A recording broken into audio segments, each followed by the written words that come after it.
discussion by council, vote or other action on charter amendment questions and resolution regarding proposed ballot questions for November 6th, 2018. A, water system infrastructure improvements, and B, charter amendments. Because I can just go over what I did, and you can, if you want me to. Yes, please. So, Mr. President, after the council met on July 23rd and July 26th, they also indicated, I asked to make sure that we had a chance to try to organize the final document based upon what you voted on and you accepted versus what you rejected, as you know. With regard to the water bond question, that was actually approved by the council on July 16, 2018, and at the request of the administrator, he would like that to be question 1 on the ballot, so it doesn't get lost in the ballot. With regard to question number 2, as you know, the Charter Commission went to great length to prepare a proposed charter based upon a question of a appointed TA. And those changes were basically throughout the whole charter, if such a request was granted. And you had a similar question in 2010, and that modeled question using the charter review document was modeled for question number 2. So that's where that question came from, the model after you voted to accept it on July 26th. Question number 3, obviously, is pretty much what the Charter Commission had suggested as a possibility, that the town administrator, if the town administrator continues to be elected, that an opportunity for a 4-year term. I talked to the Secretary of State's office, and they just indicated to me they were confused between question 2 and question 3, and so they suggested that there be an explanation saying the reason why question 3 is there is because if you reject question 2, we still want you to consider whether or not the elected town administrator would be appointed. So those explanations are there for that purpose. None of this needs to be there. It's up to the council. It was based upon formats that I've seen. Obviously, Article 4 speaks for itself. Question 4 speaks for itself. It asks for 8 consecutive years. Now, I will say to the council that when I researched, after seeing this question as proposed by the Charter Review Commission, when I was looking at this question, I just want to bring it to the council's attention, that it says 8 consecutive years, and I think the Charter Commission did that because they weren't sure whether somebody's going to have a 2-year term or a 4-year term. But when you say 8 consecutive years, I just want the council to understand that somebody could serve 8 consecutive years, be out for a minute, and then continue to serve again. What I mean by that is not that they necessarily was run, but let's assume there was somebody who got, there was a vacancy in the council. Somebody who didn't run because they had reached 8 consecutive years would certainly be qualified for a special election. I just want, so theoretically, if... And that question was raised during the public hearing with the charter. That was their intention, right? That it wasn't just 8 years. I mean, 8 years and out. It was 8 consecutive years. You could do 6 years and take 4 off. Or I just want to make sure the council understands that you don't have to wait out a term, a 2-year term or a 4-year term. You could serve 8 years and theoretically out for a minute because there's no time frame here. And really, how would that happen? A special election, primarily by a vacancy. But theoretically, somebody was out for 8, they couldn't run, right? Somebody else gets elected, God forbid, pass away, as we had in recent history. A special election, as opposed to an appointment, occurs. The person who was term limited out for 8 consecutive years could run and be in there in a month later, or whatever, 3 months later. So I just want the council to be aware of that, or vice versa, after 1 year had a term had expired, if there was a vacancy and now there was an opening, that person who was term limited out would qualify to be appointed by the council. So I just want that, I want the council to be aware of that. That's why I put down, I was originally trying to put, you know, they need to be out for some period of time, but there was no vote to that extent. I think the spirit of the, I think the intention, you were on the board, was that your intention when they? Our intention was that at some point, this will move up through government with term limits. Right. But was the intention when you said inconsecutive, because that was specific, it did say eight, it didn't say just 8 years. Right. It was specifically put in there and say 8 consecutive years. Right. I don't really remember if we thought about an appointed or a special election, but I would think that if that counselor was reelected with a special election, I guess I wouldn't have a problem with it. Well, what I want the council to know is whether you have a problem with it or not. Under would this, they happen. can hold it. They It can would hold it. happen. That's No, what I'm it trying, would that's the point I'm happen. trying to make. You couldn't say, oh, you're term limited out. They're not term limited out. It doesn't say 8 consecutive years and you shall not serve again like some states do. I looked at other states. Some states say 2 4-year consecutive terms within a 12-year period, meaning that you have to sit for 4. So some states actually say, or 8 consecutive years within a 10-year period, which means you have to sit for 2. Well, I would think you have to sit for 1 term, wouldn't you? Well, You would think so, but as special that was election, an old like I draft. said, I'm glad. That was an old, I'm I'm glad sorry. Paul's a nice guy, because Yeah. suppose he was out that day. Oh, she didn't, I sent her out there. You didn't get it. Thanks, Tom. You're a nice guy. I think, feel that you should have. Thank you, Tom. Yeah. Mr. President, my understanding is the town administrator gave you the updated packet that doesn't have any language about being out a period of time. On question number 4, under the explanation, does it say anything about a period of time? No. That's right. It says should not exceed 8 consecutive years. Right.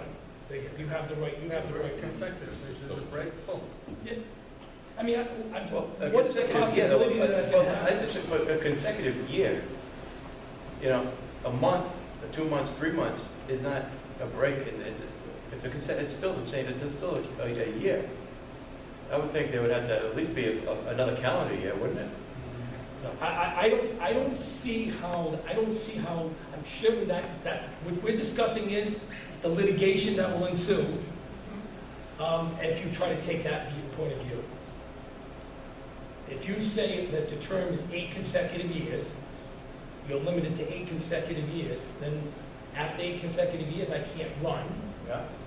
and then it's not a consecutive year if I start a half year If later. there's a break in service within that year, it's not a I think consecutive. that's fine. The service has been broken. I mean, I'm not saying that, I don't think that the Charter Review Commission was focusing on this issue, but when I compared it to other ones, if you want to put down that you can't serve 8 consecutive years within a 10-year period, then that would, if you did that, that would prevent somebody from coming during the next term. See that? That's the way they do it in some of the other states. But if you just, the way you have it now, I just want you to be aware that certainly an interpretation can be made as you're indicating, Mr. President, but I think an interpretation could also be made the way I'm telling you. That if I have a break in service, I haven't served 8 consecutive years anymore, I'm entitled to run a special election or be appointed by the council as soon as the council. I think the argument is there. It's certainly there, but I think the spirit of the was. Well, the lawsuits are not decided by spirit, they're Well, decided by, sometimes they are. they're decided by the argument. I don't know who's going to win. You might win. But you should understand that if that were to be approved, that somebody could certainly argue my potential interpretation. So I just wanted you to be aware of it. So that was the only one. Question 5. Again, the town clerk was very helpful at trying to clarify this. I hope it's clear that we didn't want to get involved in anything that wasn't changing, only the language that was changing. And we didn't. And since this is really about just changing from 7 to 5 and getting rid of the 2 appointed members, we just said that. Which under the charter you can say, under the Constitution, you don't need to put the language change. You can do it this way. And I think hopefully it's clear enough. It's indicating that the 2 appointed members, one by the council, one by the administrator, will no longer be effective as of December 1st, 2020. So that's where that question came from. again, based upon what you ruled on. Question 6, recall. This is a combination of actually 2 sections that the council changed. One, they added reasons that were not inclusive, reasons for recall that were not inclusive. It was a non-exclusive list, that's why I put that in there. It's a non-exclusive list, just like it is now. Right now, all these reasons could be grounds for recall, as well as the color of their eyes could be reasons, and that hasn't changed. You could petition for somebody to be recalled based upon the color of their eyes or these reasons, that hasn't changed. And the other one is really the most important section, I think, generally speaking, is that they changed the percentage required for recall from 30% of the registered voters to 30% of the voters who cast votes in the most recent election in that office. Again, that's language right out of the Charter Review Commission. That's where that. 8 and 9, again, those are creations of, and I had a discussion with Councilwoman Bartamoli about this. Clearly, the council could have said simply that the charter hereby wants an asset management committee to be established by the council. And then you could create an ordinance with all the material in that. But Councilman Bartamoli indicated to me that the committee felt it was important to codify in the charter all the rights and responsibilities of the asset management commission. This was their method. I didn't do anything but put it exactly as they said. And I confirmed that they did not intend to just authorize the establishment of a commission, but actually authorize and identify their responsibilities. And that goes the same for the town planner. Again, I'm sorry. The reason, I mean, you just skipped 7, it's just because it's pretty basic, I mean. Yeah, I don't think there's any, I didn't review it from the point of view whether it's a problem or not a problem. I think it's perfectly fine. I was doing it from the point of view of, do we need all the verbiage? Okay. That's what I was trying to do. I was trying to eliminate verbiage. I got you. But I talked to Councilman Bartamoli, and she was pretty adamant that they want those vested in the charter. You don't need to do that, but that was the intent of the charter, at least through her comments. So I left it in there unless this council decides otherwise. And again, with the town planner, my understanding was the Charter Review Commission wanted to codify the position of town planner. Town planner already exists. If they vote no on this, the town planner is still going to exist. There's already an ordinance, according to Councilman Bartamoli, that has this exact, or essentially this language of the town planner in an ordinance, but the Charter Review Commission desire was to codify in the charter the existence of the town planner and the responsibilities and duties. Again, in that, so all I did was leave it just the way the Charter Review Commission suggested. Again, you could just say there'd be a town planner provided with duties and responsibilities by the council. It could be that simple, but that wasn't the intention of the Charter Review Commission. When you get to 10, 10 is, as you know, if you go through the charter, when you all went through it back on the 23rd and 26th of July, there was sections that were just completely deleted by the Charter Review Commission, with lines deleted. There were sections with a word added, and sections with words changed. And all I did is list a section, if it was an added text, deleted text, changed text. I just followed exactly what the Charter Review Commission. It was there before, it was all in one big paragraph, as you recall. And what I did in this particular case is I went article by article, and I just, those little subcategories have no significance, little I, double I, other than the fact, trying to draw your attention that we deleted this word in this section. We deleted this section, we added this word, changed this word. I went through that. My understanding, according to the clerk's email to me, is 3 members of the clerk's office went through that as well and confirmed that that reflects what the board, the council voted on. So other than those, again, and as you know, I sent emails out to everybody. If there's anything you want to change, anything you want to delete, anything you want to add, anything you want to simplify, you have every right and responsibility and right to do that. And we were just trying to get a clean copy from the result of the meeting that you had when you made all those votes and changes. And finally, question 11 is just to make sure that at the end of all this, if nothing else, all the typos that are in the charter, the editing problems, where they use the word, right now they use town manager when it should be administrator. They cite wrong sections of the charter. They cite wrong sections of the Rhode Island Constitution. There's lots of mistakes in the charter. This editing terminology, that's all to provide that. Again, this was just an attempt to take what you voted on and give you a clean copy. What I also did was, if the council, obviously if you make any changes now, we also scheduled a meeting with the Board of Canvassers on Wednesday morning at 9 o'clock. So if there's any substantive changes the council makes, they can make those changes and approve it at 9 o'clock, and it has to be to the Secretary of State by 4 o'clock. We've already made those arrangements, so the council is obviously free to do anything else it wants to do tonight, unless they feel comfortable with this being approved. And we're supposed to sign this tonight? You would sign it tonight, yes. And if I don't want to sign it? If I personally don't want to sign it? Well, then you vote no. Then I don't sign You it. don't sign it. Absolutely.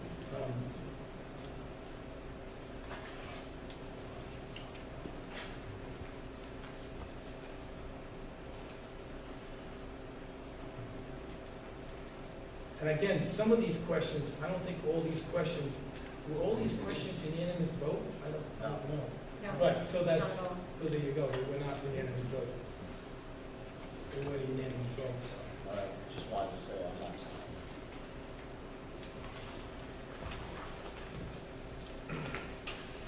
I'm certainly willing to answer any questions, make any changes. And again, the first page of the document that referenced the resolution is just to show the history of the information. You know, I actually have a new page that says today's date on it and indicates that we met July 23rd, July 26th, and August 6th.